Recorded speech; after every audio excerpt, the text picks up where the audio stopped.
Hola, bienvenidos a la finca de Vicky. En el vídeo de hoy salgo completamente de los vídeos que suelo enseñaros. Os quiero acercar un poquito más a la cultura y a la tradición de donde yo soy. Quiero enseñar la representación de una ofrenda que se hace tanto a la primavera como a la fertilidad. Antiguamente las mujeres iban durante varios días a hacer la recolección de flores silvestres. Con ellas, posteriormente harían unos murales de fondo, lo adornarían según unos patrones que ellas habían ya establecido anteriormente. Harían un tipo de altar en el cual una mujer joven, antes de tener su primer periodo, sería quien estuviese en lo alto. En este caso suelen ser niñas entre 8 y 13 años más o menos, que visten con unos trajes muy elegantes, con botones, con unas joyas muy bonitas que son de generaciones anteriores, que durante unas horas están subidas en el altar, están quietas, no se mueven, y el resto de componentes de esa malla, que son también niñas, pues emplean con una bandeja de plata y un cepillo una técnica que es para, en este caso, conseguir dinero, que más tarde hacer una fiesta. Y con ese cepillo y esa bandejita de plata, a la gente se le frotaba. Entonces decían una oración que es para la malla, que es bonita y galana.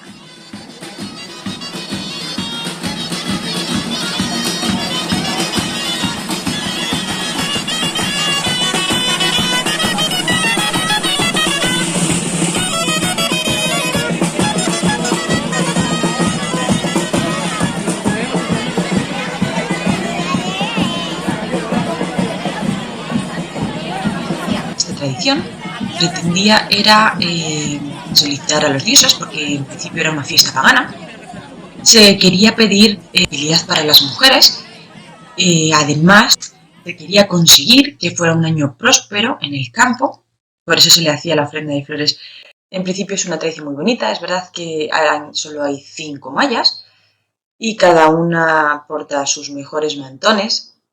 En el caso de la malla reina, es la única que lleva el mantón de forma contraria, lleva el mantón hacia adelante, es decir, que la parte de pico acaba en las piernas de la muchacha y el resto lo lleva colocado normal hacia atrás. Ellas también portan todas una corona de flores que va muy acorde con su altar. Tienen diversas decoraciones. Cada malla elige cómo va a ser representado su altar y acorde a eso escogen las flores que recogen en el campo, que pueden ser lavanda, tomillo, romero, hay margaritas, hay amapolas, y con ellos generan los dibujos, tanto que hay delante de la malla donde se pone el punto grande que os he dicho, como el que existe pues, detrás de ella. Siempre colocan un tipo de tapiz, de tela, que concuerda con el resto de la decoración de flores que hay alrededor. Quiero que vean cómo se realiza esta ofrenda y acercarles un poquito más a la tradición de mi pueblo. Hola, muy buena, ¿qué tal?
malla, que suba la malla del pórtico.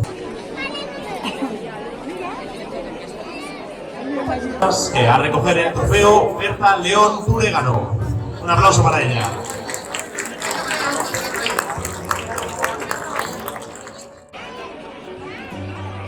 A ver qué nos están.